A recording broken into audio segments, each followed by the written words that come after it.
Oh yeah, dude, I've been waiting for this one. Making Classic Plus Part 5, Game Pillars Part 2 Conclusions.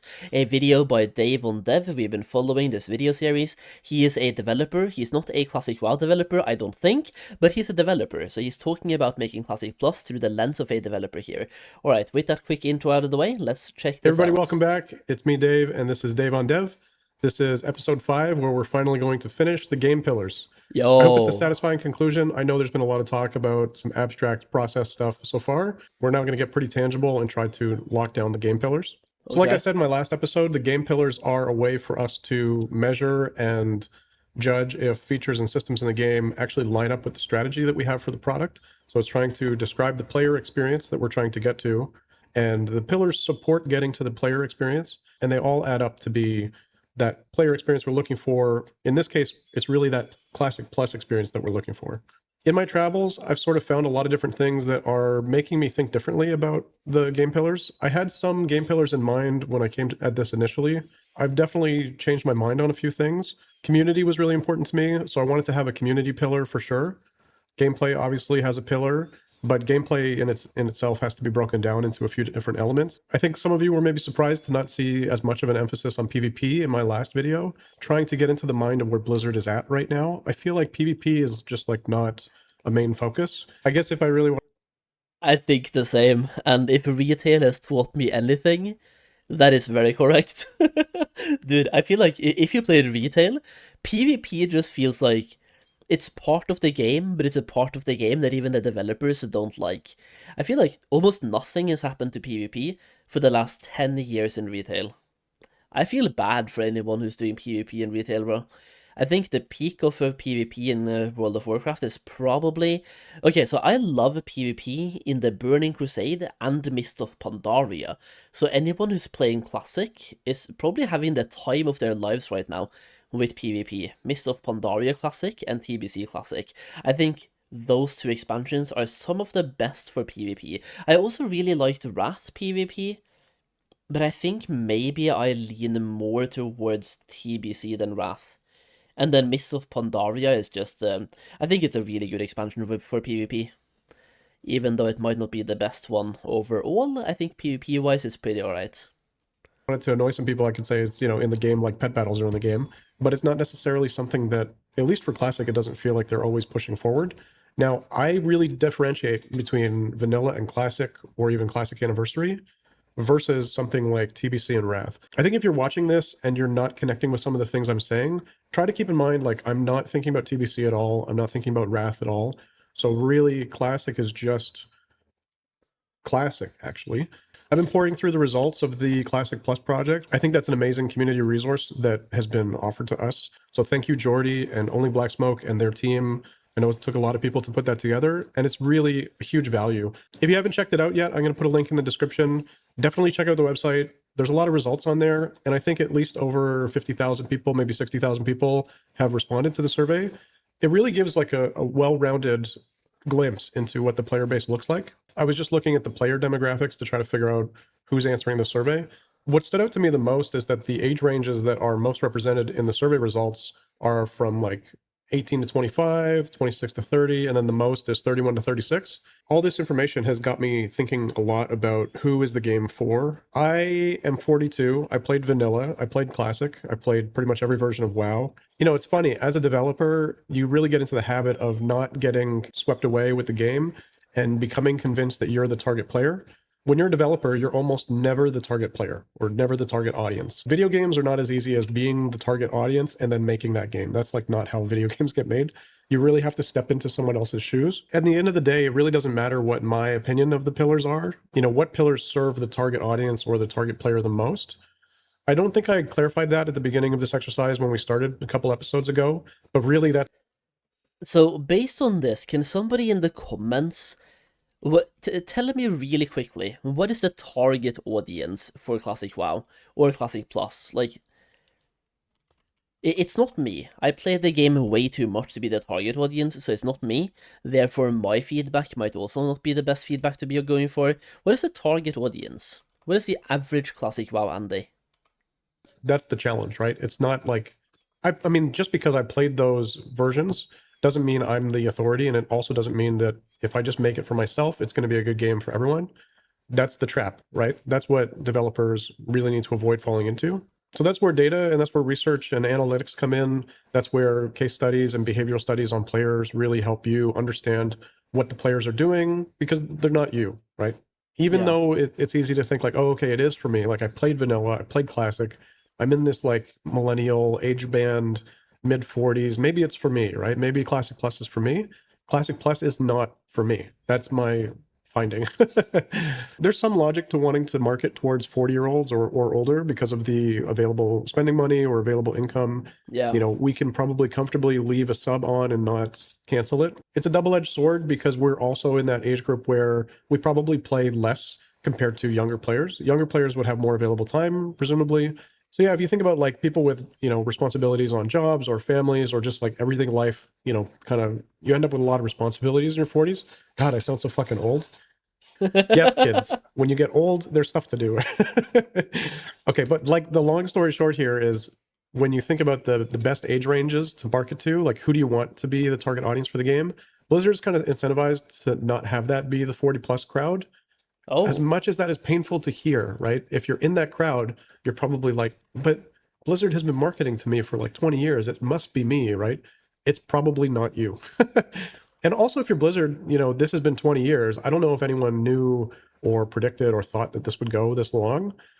They're probably looking at this going, you know, why not another 20 years of WoW? Why not another 20 years of World of Warcraft? And if you're thinking that way, you're probably not looking at the 40-year-olds going like, oh yeah, we're going to keep rehooking them every year to keep their sub active.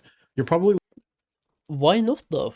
Because like these are the people who don't like a lot of the modern games. Like, there's a reason why a lot of classic candies don't like retail WoW. And retail WoW, it basically is just a modernized MMORPG. It's followed a lot of modern game design for MMORPGs. Meanwhile, classic is more appealing to people who like the way video games were back in the early 2000s. And I think if you're appealing to people like in their 40s, yeah, sure, maybe not the target audience, but what about 30s? Because they can game for the next 20 years. They can keep gaming until they're 50 and just leave their sub rolling until they're 50. So your target audience is probably somebody in their 30s who has a lot of money now, who likes the old school way of playing. Like classic WoW is very old school. I mean, leveling in retail, 2 hours and your max level, a little bit more if you're a casual, let's just say 6 hours and your max level. Leveling isn't even a part of the game anymore. Leveling in Classic, on the other hand, takes time. Everything takes time. It's way more old school way of playing. looking much younger to bring a new audience into the game that wants to play. I think if they start to, if they make Classic Plus for whatever target audience Fortnite has, I think it's a miss. Like they need to know their audience and who they're making Classic Plus for. World of Warcraft and wants to see what's there. Now, I think there's a lot of research that probably goes into should it be retail or should it be Classic Plus? I think what we're seeing in survey results and from forums and discussion, the younger audience really wants to play Classic Plus. I think they really got a great taste of this old school golden age MMO feeling from Classic. And Classic was probably their first entry point to World of Warcraft. Something that they maybe fell in love with was Classic, that Classic experience. So if you're Blizzard, you're probably looking at the 16 or 18 up to maybe like 32. Like that age range to me is probably the target age range for Classic Plus. That is like Okay. totally different in the approach about how you might think about what goes into the game, content wise, cadence wise, like how frequently are the patches and the content drops. What is the setting? What choices do you make? Like how do you continue the lore and the fiction, or do you break it open? I think there's a lot to do there once you start to think of it as like that audience as opposed to the older audience. Okay, so let's talk game pillars now, right? I'm going to give you a few sets of game pillars. The first one is going to be my set of game pillars. So this is what I would prefer to see from the game if it was just made for me, which is not what we're doing, but I'm going to give you that just so you know where my Okay. bias is and my preferences. I think the pillars should really be focused on relationships over transactions when it comes to community. So a community pillar. I want to see progression is earned. Everything has a purpose. whether that's items or specs or roles or classes or whatever it is. Everything has a purpose in the world. You know, something I really want to see, not about the game pillars, but in the game itself. And I think this kind of goes into the pillar he just talked about players' interactions over transactions. I want to see mage boosting not be a thing, or if it is a thing, at least be way less of a thing than it is in Classic. Because you just see a bunch of mage boosting 24/7. It turns trade chat into mage boosting. It also just, mage boosting is the best way to level. You level fast, and you can do it AFK. It also just pushes RMT, real money trading as well. I hate mage boosting, man. I'm also just gonna say, I've been a part of the mage boosting thing. I've been a mage booster, I've been a boost E, I've been on both sides of it. I don't like it though, but I have been doing both. But whenever I do mage boosting, it's usually been to boost myself and my guild for free. I don't think I've ever sold a mage boosting run. And if I have, like, if anybody's seen me do that, just correct me. But I don't think I have. I feel like I've never sold a mage boost run, because I've never been good enough. And I've also never done it enough to think about customers at all. It's just been boosting myself and my friends and my guildmates for free, and I've been buying boosts though, absolutely. Like whenever I have two accounts or something, and I want to play on one, I boost the other one, because why not? I usually have a bunch of gold in Classic WoW anyway. And I want to see something like crunchy and inviting. Now, crunchy kind of refers to RPG, and this kind of covers a little bit of like gameplay systems and all of that. It's a little bit crunchy, but it's not overly done, and it's still inviting to newer players. And lastly, Azeroth is the main character. This is like my most important pillar. I think this really covers quite a lot when it comes to pillars, and it Yeah. really does a lot of work, a lot of heavy lifting. To me, this was always true in vanilla and always true in classic. There's so much mystery and wonder and things to discover. It's really impressive what they did in terms of like making the world feel alive. And that's something that other MMOs don't necessarily get right, or other games don't even get right. There's so much in the world building and there's so much in the player experience of just discovery, getting to know and having a relationship with Azeroth. Yeah, they might seem like strange pillars, but I'm trying to bake in some of the feeling words and like thoughts I have on the feeling of it into what I've described there.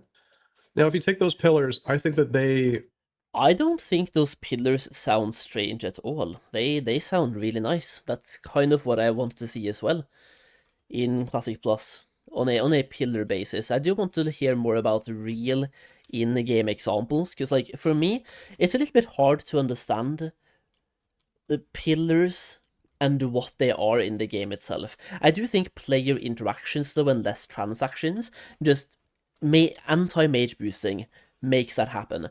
Take away mage boosting in some way, shape, or form, and just to mention a couple of ways they can do this. Number one, the Season of Mastery anti-boost mechanics, where if anyone is 10 levels higher, like if there's a 10 level gap between the lowest person in the group and the highest person in the group, you get almost no experience. And number two, they can break the safe spot area. Number three, they can make mobs immune to slows after some time. That way, you can't just infinitely kite mobs as a mage. They at some point just become immune. That's kind of what happened in, I think, Season of Discovery and Season of Mastery, at least Season of Mastery. So yeah, like some anti-boosting mechanics there as well. And alternative number four, which I'm kind of vibing with, but I don't think a lot of people would be. It could be a hot take, but if anybody played on the official hardcore servers when they came out, how about while leveling, you can do each dungeon once per day? And at level 60, you can do as many as you want. But while leveling, it's once per day. I think that also makes the dungeons more valuable, like you care a little bit more, and also it creates, it goes back to Azeroth being the main character. Because I already know that if you can just spam them at launch, a lot of people will opt to just spam them. You saw this in Classic WoW as well, like the amount of people who just did Scarlet Bonstery into CF Sulfarak, into BRD farming, they didn't do a single open world quest from level 30 to level 60. Half of their leveling was only in dungeons. You know? So I would actually not be against a cap on dungeons while leveling. But I do think maybe that's a controversial hot take. are trying to head towards a player experience at the pinnacle of the pyramid, that pinnacle to me has to do with a return to the golden age MMO. So it's a little bit curated, it's a little bit preservationist. I think that was like such a magical time for MMOs and specifically World of Warcraft. So yeah, that's what I'm trying to get back to with that design. If it was just me designing the game for myself, I think this is what I would lean into. So now let's take a look at Blizzard's pillars. I was doing a lot of research on this to try to figure it out. And so the approach I took here was that I was combing through the entire backlog of all of the news, blue posts, anytime Blizzard has ever mentioned anything publicly to the community or put something out, trying to describe like how they think about design or how they think about goals for the player or the player experience. I Okay. found one article in particular that I'm going to link in the description. You can see it here. This article stands out among everything else that they've ever posted on the news site to me Oh, because it's talking about Wrath of the Lich King, and they specifically say here are the design pillars that we use for the classic team. And here's how we're thinking about Wrath of the Lich King. And also, here's how we're going to use those pillars to inform some of the things that we're going to address, like itemization and other things. This article really lays it all out. Their format in this, when they talk about design pillars and goals, this follows the exact same format I'm talking about, where you have a player experience at the top and it's supported by a number of pillars. The nice thing that this shows actually is that there's a level of granularity for them below the pillars where they set goals, and those goals have to satisfy one or more pillars. So this is really great as a format. This informs us that we're on the right track. And also, this is how we might use our pillars. Any of the goals that we would set for the game that would be related to like problems we need to solve or challenges, and they would have to satisfy or uphold one or more pillars. If they're in tension with a pillar or if they kind of run counter to a pillar, you really have to examine what that feature or what that system is doing and if it is valuable to the experience, if it upholds the player experience at the highest points. Because this was in 2022, I'm a little bit skeptical that this is the same pillars they're still using on the classic team. A little giveaway also from this article is that most of yeah, because these pillars, this was during Wrath of the Lich King Classic, right? the references in this article have to like refer to like classic and a little bit of TBC, even though this article itself is about Wrath. It Yeah. wouldn't have been that hard to make some of the references actually relate to Wrath. What that tells me in the writing is that they have these pillars for the classic team and they just kind of like used them in the article and didn't really censor that too much. I think it's rare that a company ever publishes anything like this. So we've really gotten a glimpse into how the classic team thinks because of this article. Now, I was looking through everything that they have, and since then, they haven't really published anything remotely close to this as it relates to Classic. They did have an article having to do with like their design pillars for housing, so that's a really nice one to understand like what their high level, thinking and philosophy and goals are for housing. I think anytime they're trying to like win back the player and try and invite the player back into the discussion, they do stuff like this. So this is 2022. It makes sense too that they would try to like peel back the curtain a little bit more and invite us into like what they're thinking. The context around summer 2022 is it's like kind of right after like a whole low point, with like Shadowlands and internal Yeah. drama and whatever. So really, I think like player opinion of Blizzard, the studio, or the development team in general was pretty low around this time. So publishing an article like this and being a little bit more candid about like how the team is like thinking about things, it really tries to like win back trust, and it does a lot. I think this article really does that. It's almost like they revealed too much, But I mean that's beneficial for what we're doing here, right? One other thing to mention is that timing wise, so Metzen gets back and he's doing consulting with them around like December 2022. So yeah, the Metzen timing is really interesting to me. And then by like September, I think 2023, he's like fully on the team again, and his new role is the executive creative director for Warcraft in general, not World of Warcraft retail, but World of Warcraft. I do wonder how much involvement he's gonna have in Classic Plus. And I also feel like he's a huge lore person, no? So in that case, it kind of builds on something I've mentioned in a couple of other reaction videos where I think, and this one might be weird, it might be a cook, it might be a bad cook, it might be a good one. We'll have to wait and see what happens, but what if they're trying to build up the story of Retail WoW and using Classic Plus for that? I think that's something Metzen would do here. He would kind of use Classic Plus to build themselves up for the major expansion they have coming in Retail. And we have seen Tavoli and some like streamers leak that they have something called WoW_Classic_Titan, which I don't think is Titan Reforged, which leads me to my cook. What if Classic Plus is about the first Titan? and Retail WoW has an expansion coming out called The Last Titan, and the classic lore leads into the retail lore. It's not gonna be a super like, oh, it's a retail WoW. It's gonna just be about the Titans, which literally classic WoW has a lot of Titan stuff. So classic WoW, the first Titan, building in more on the whole making of everything and also the Titans, and retail WoW, the last Titan. I think that would be a great way to set themselves up for the last Titan expansion as well, and build a lot of hype for it. So we'll see if that's a cook when Classic Plus comes out. And I'm right on this, that would be insane. Classic WoW, the first Titan, retail WoW, the last Titan. As a whole, I think we start to see like, less about what their process is, and I think they start to withhold more as you move from like this news post to where we are now. There's some caveats there, I will say. If I'm right on the first and the last Titan thing, by the way, please, somebody refer back to this video and leave a comment down below after BlizzCon when we know the name and everything. That would be insane. The Agron's like social posting and the amount that he like reached out to the community and explained thinking and explained design choices and stuff, that was really great. I think the community loves that. As players, we love seeing that kind of thing. But in terms of specifically shedding a light on like, here's the pillars, here's how we make decisions, here's like the big ideas, and if you like can grasp them, maybe you understand our secret sauce and our process.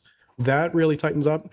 So where are we headed? I think where we're headed with this is that the news article pillars aren't the same ones that they're using today, and Okay. especially I think SOD probably put a lot of pressure on these to change, or maybe to add one or two. So now we're kind of in the position where if I had to guess what Blizzard's current pillars are, what are they? So I think the first one doesn't change. I think it's probably very similar to this, and I would assume it has the same language. And this is nurture and protect social experiences. It's worded in a very specific way.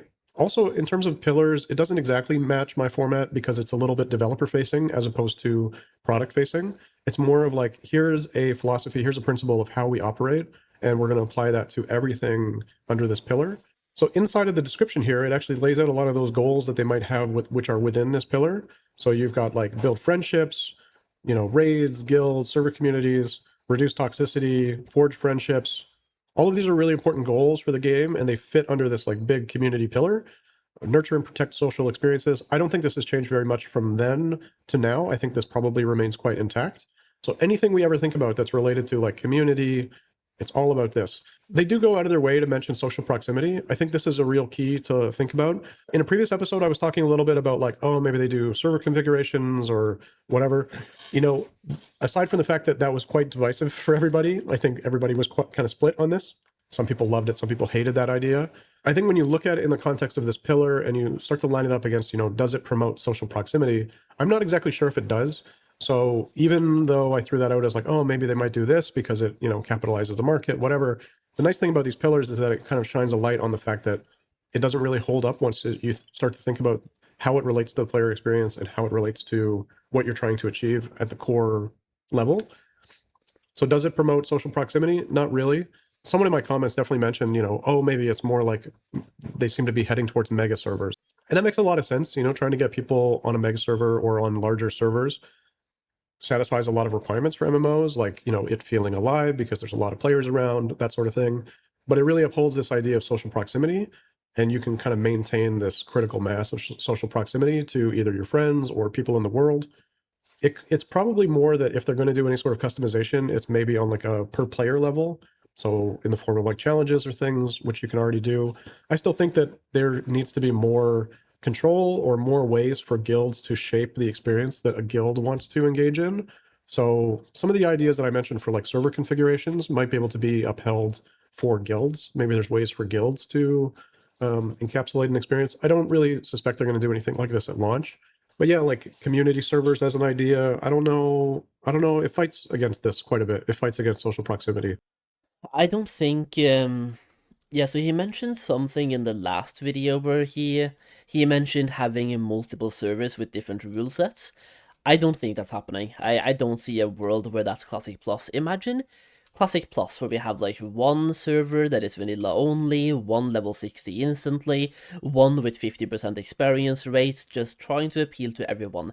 I feel like if you make a game where you're trying to appeal to everyone, you end up appealing to nobody, and it's just going to fragment the player base even more. And something I've seen like so many people talk about is the fragmentation of the player base, and the Classic Plus should just bring people back together.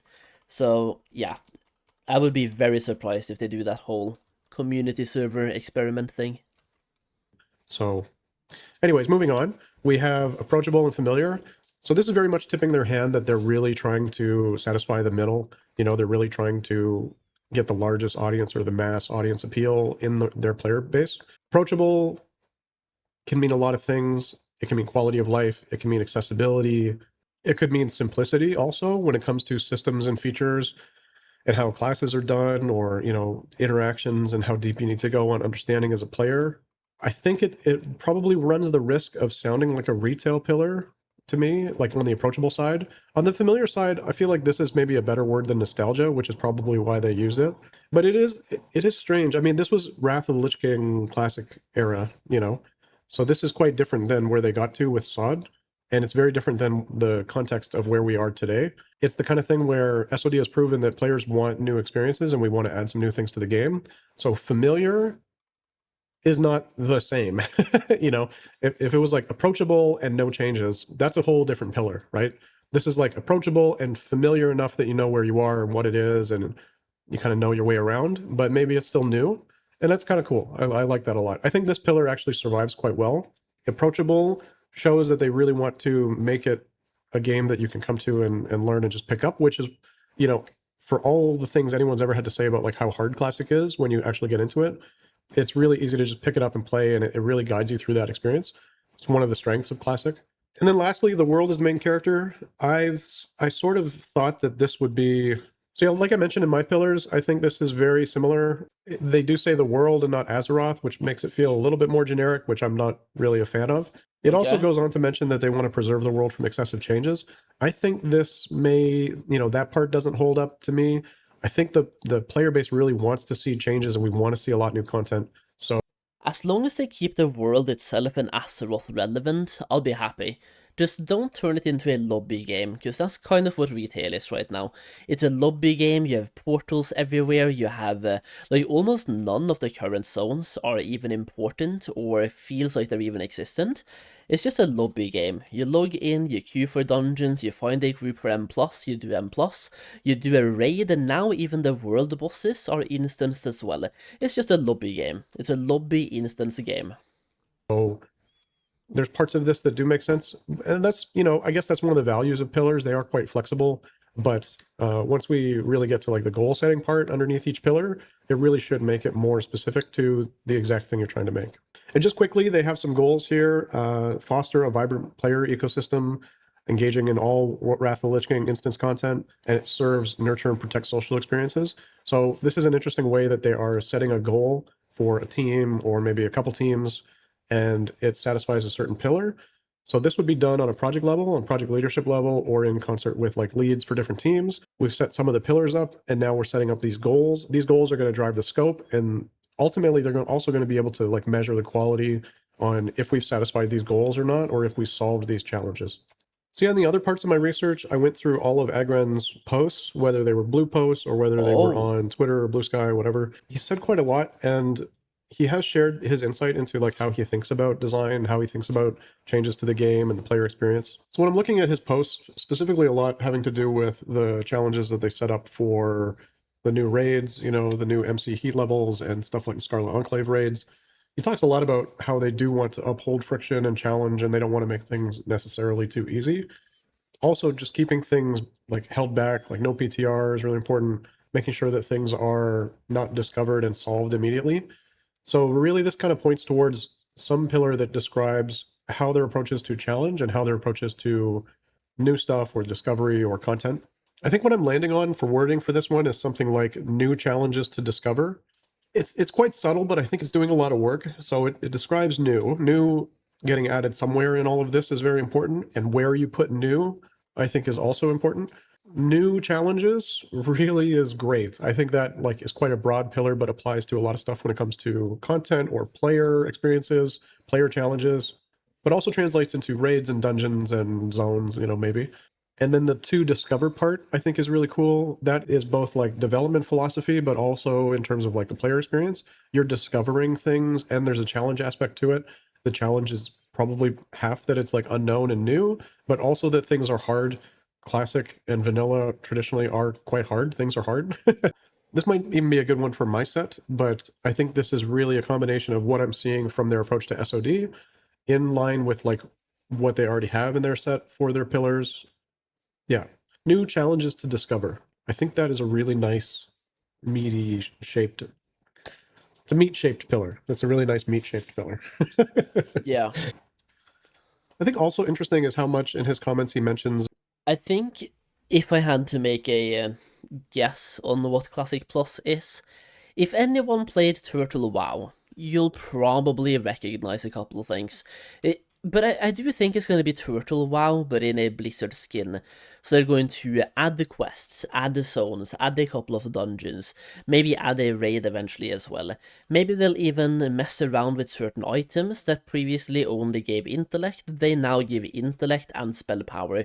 Maybe even the spell power stuff even gives healing power if you're a healer. So spell power slash healing power.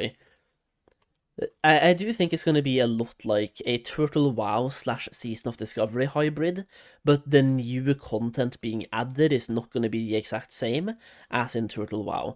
If I had to make a guess, we're probably going to see the Gilligem's Isle to the west of Stranglethorn Vale, we're probably seeing Mount Hyjal, we're probably seeing Gilneas, and we might see some other interesting things as well. I even think we're going to see a new zone that nobody has talked about before.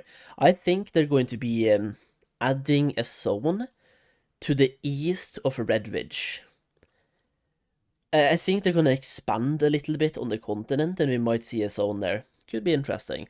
But I also do hope that we see something in the Pale Reach or Northwind place, north of Stormwind.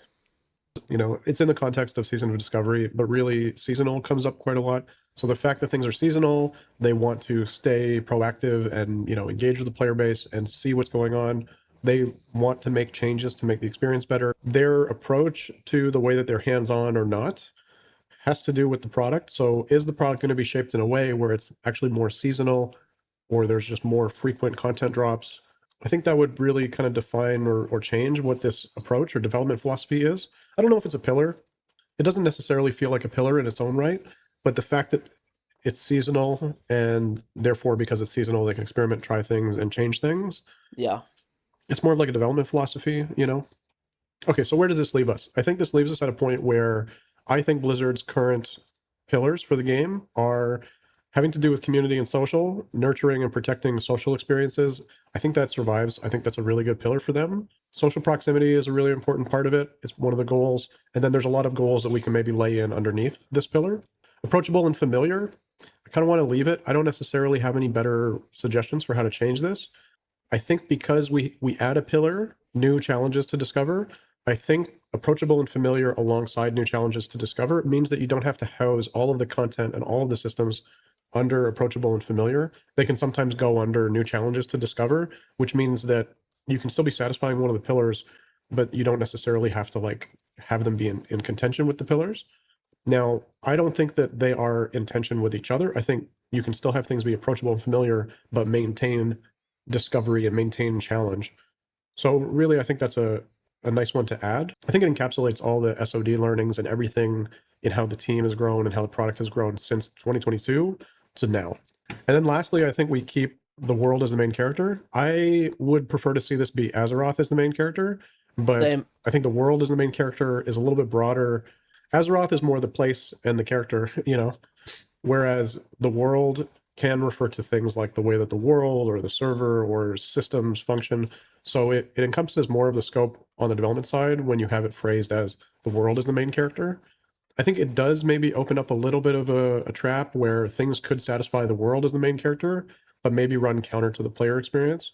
And that's part of the magic and maybe part of the balancing act that World of Warcraft has always done over the years. They've somehow made this rich world that feels alive and feels important and exists without you. but it's still really inviting, and it still creates a great player experience within that you can play within. Also, lastly, this article from 2022 is also fun because it closes the loop on some changes. I think the hashtag is maybe from like 2021 or so, but it's gone from like 2019, no changes, to some changes, and then confirmed here. And then I think we're now at the point of like, hell yeah, let's see some changes. The player base literally wants Classic Plus, which is, That's where I am, bro. That's where I am. And I think maybe it's because we've played Classic WoW so long now that it's time for something else. let's see a bunch of changes. We want those changes to be smart and well informed and preserve the player experience and enrich, not destroy, all of that. But we're It's like, for me, I want the feeling of playing Classic WoW again, which I'm not gonna get by playing Classic WoW. And what I mean by that is that whenever I played Classic WoW in 2019, it had a bunch of things that I hadn't played. It was just, I learned things all the time. Um, the player base as well learned things all the time. Logout skips, death skips, the meta was less defined. I feel like not everyone knew everything back then, but as time goes on, we found things out. And the feeling of playing Classic WoW to me, it's like a mix of nostalgia, playing a game that I love, but also just finding things out, and that's an element that I'm missing right now. Plus, also, we've played Classic WoW so much over the past 7 years.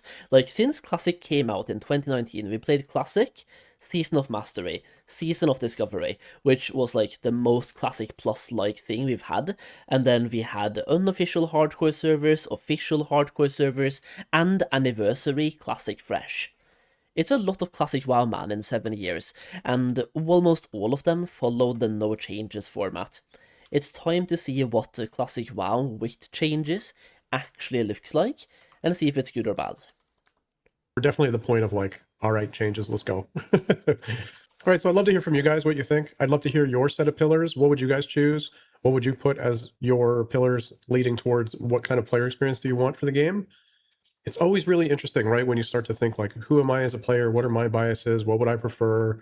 Who do we think that Blizzard is targeting as their player base? Like, who's their target player audience? What do those players want? What do those players prefer?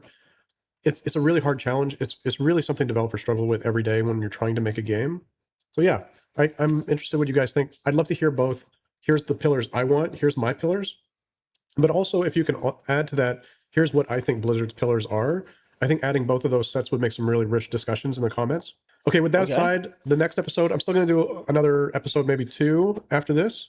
The next one is going to be about the content release roadmap. So this is looking at all of the content that we think we want to make for the game and break it into like content types. So these swim lanes, those swim lanes would match for parts of the team. So I'm going to walk you guys through how we could do the content, and then I'll show you here's probably how that relates to the team setup. I'm still using the numbers from before, like the budget and the team setup size from before. We're also still heading towards something like an October 2026 release. So in terms of like where we are, I think this probably, now that it's getting really close to BlizzCon and That is very based, by the way. I think the same. I think September or October.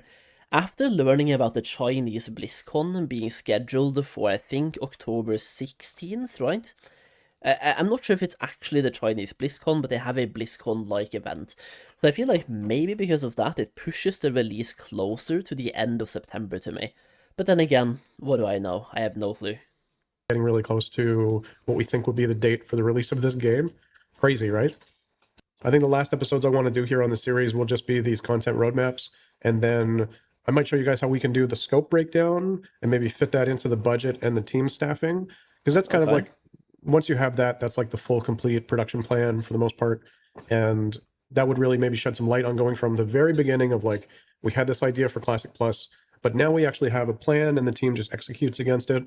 After that, it's a lot of just the team working on the game. I'm not sure if there's like a lot more I want to talk about there, because I think the stretch we're covering is kind of the most nebulous and also maybe the least talked about when it comes to game development.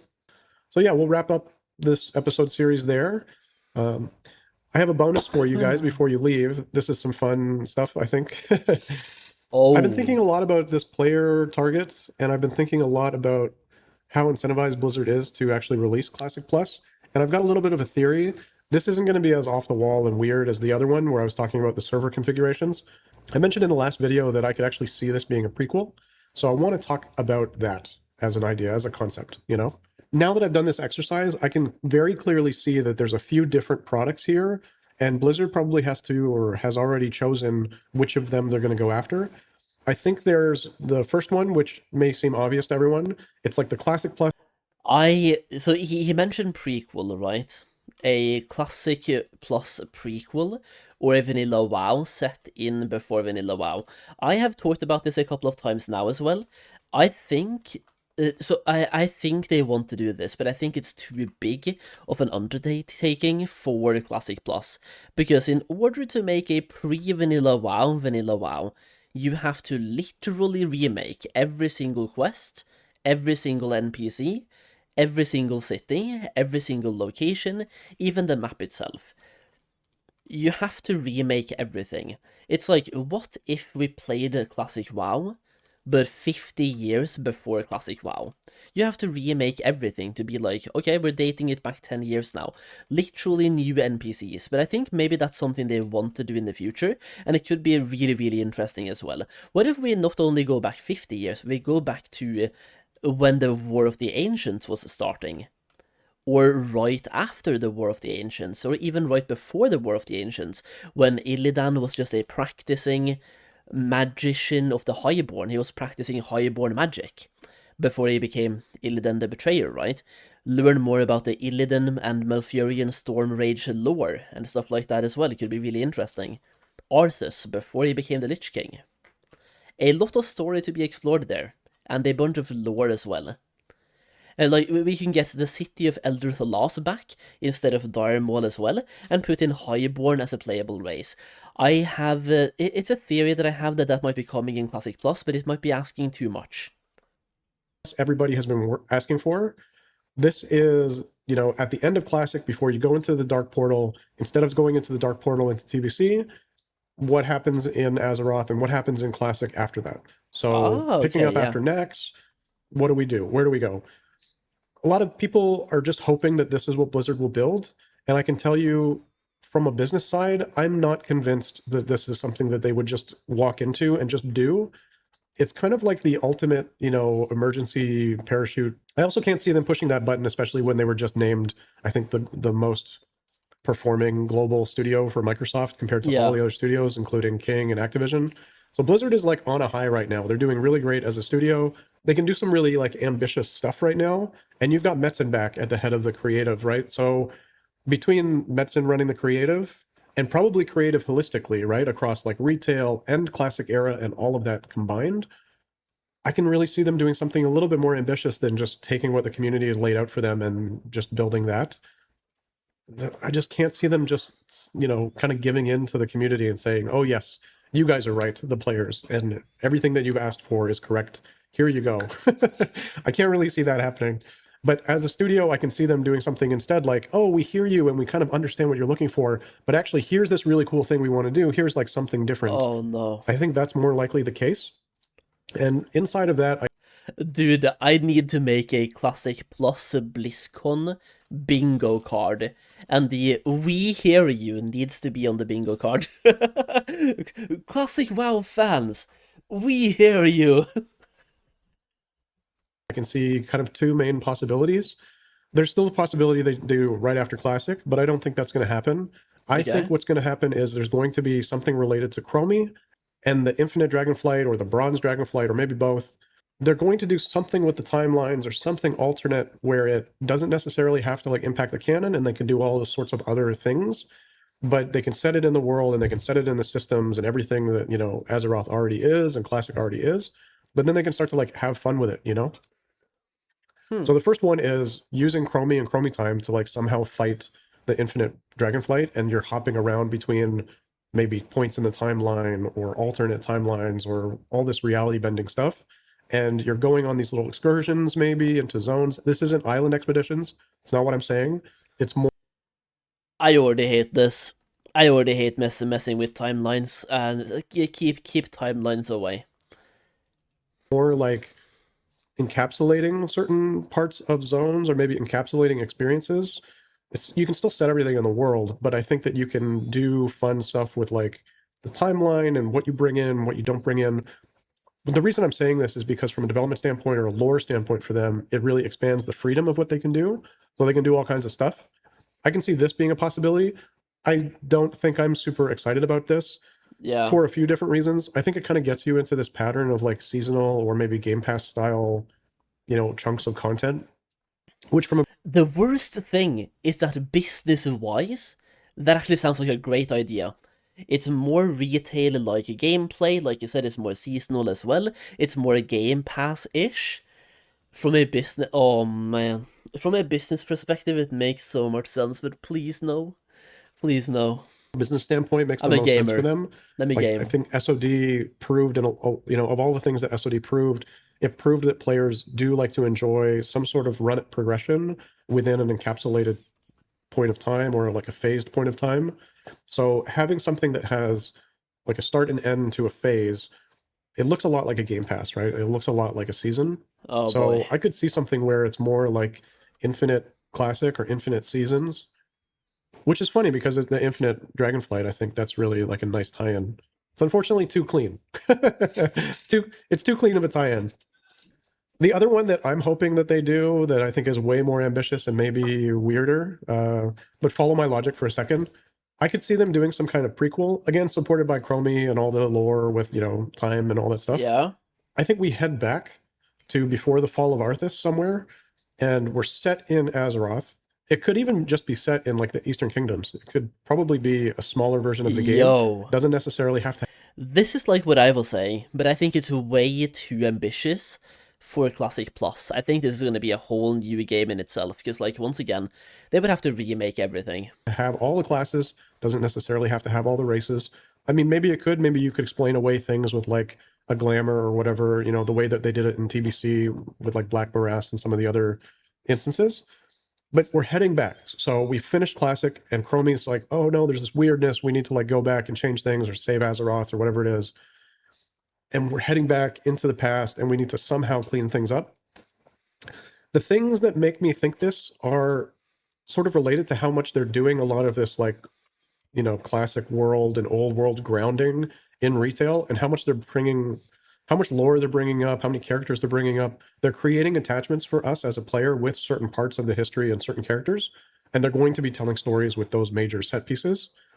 If I'm trying to think in the mind of like Chris Metzen, which is insane, right? I don't know why. Even just saying that statement is weird for me, right? But like if you try to put yourself in his shoes, I can't see him somehow doing like this big run at like the World Soul Saga and all of what that means. And That's what I've been saying, bro. Classic WoW, the first Titan, retail WoW, the last Titan. Tying it all together. That would be such a Metzen thing to do, I think. And it could work out really well. returning to the old world, I can't see him doing that isolated with just retail. If he's looking over all of it, I can see him tying the products together somehow and making it relevant to classic era. Yeah. If you look at this timeline, also, like I know it's a leak and I know it's unconfirmed and all that, but I've been looking at this timeline and I've been trying to figure out what's weird about it. Something that strikes me is that Camelot is mixed in with classic era, but it's on this different timeline. It's a product timeline, not an in-game lore timeline, but still, right? Like follow my logic for a bit. I think going back into the past could be supported by the timelines that you see here. And then the other thing that sticks out to me too is how much Arthas stuff is on this map. You have the Arthas Yeah. anime and you have this Arthas ARPG later. If you're going to be telling a whole bunch of stories with Arthas in the world, I think you're really hemmed in by a lot of the historical details and like what has already transpired. He feels like a character that's had a lot of lore dedicated to him already, and a lot has already been covered. So what are they just like making stuff that's like tribute to the old lore and nothing is new and everything is known? I really, really doubt that would be the case. I think that from a writing standpoint or like creatively, they would want more space to tell other stories and have other conflicts. I could really see us going back into the past to try to save things and somehow breaking open this whole thing for like Arthas and Jaina and like other characters to have new stories and new experiences that they can then take into other mediums or whatever. To me, this is really exciting. I could definitely see this happening. So again, I just want to put this out there again in case this like actually transpires, because it would be pretty cool to like guess this right. I think Metzen is going for some sort of like Hail Mary, like this is his opus play. He's come back and he wants to tell this grand story across multiple products and really break open the lore and the universe and World of Warcraft for another 20 years. The thing I mentioned at the beginning, right? This has Yeah. got to be like, this has to be made and tailored towards that audience that we now assume is like maybe 16 or 18 up to like 30, 32, or 34. That new age of World of Warcraft players. Do you think they're just going to want to like relive the past and walk back through the history that's already existed and not change anything and not explore anything new? I really doubt that. So I think that they're looking for an elegant way within the fiction and within the world building to somehow create space for the new generation of World of Warcraft and to also attach it to characters that we love. And which character would just be the absolute best to carry the franchise and the IP on its shoulders into the future than Arthas and the Illidan, but at least Arthas. But I think both. Once again, go back to War of the Ancients and get some more lore between Arthas and not Arthas, Illidan and Malfurion Stormrage. I think their lore is super cool. Arthas? I think this would be amazing. The other thing too is that if you do an experiment like this, it kind of gives you a few get out of jail free cards also. If you go into the past and it's, you know, if players hate this, if it's like not something we love, then it's just a failed experiment, you know? Alternate timelines, we can always just throw them away, right? Warlords, rip Warlords of Draenor.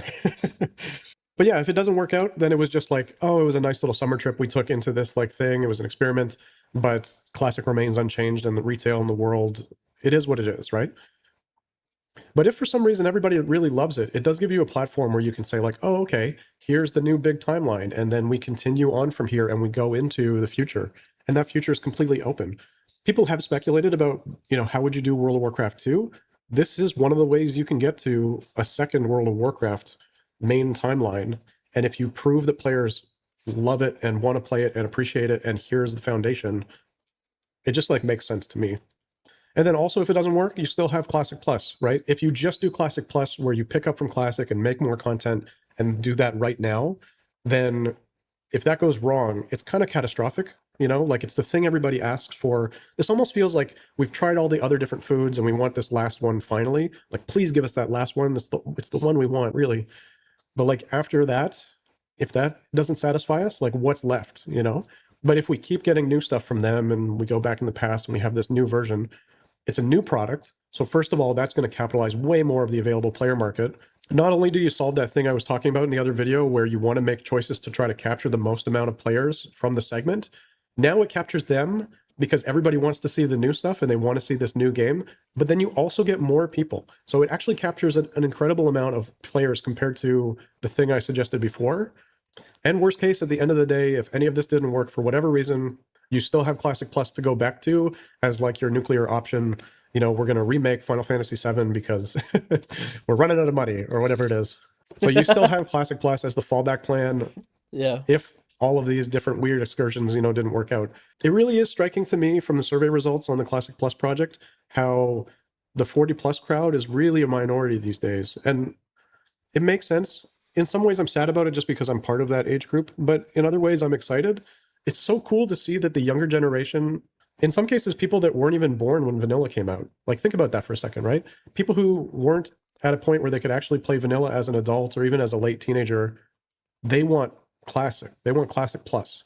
So their interaction with the franchise or their interaction with classic style gameplay was the 2019-2020 Classic.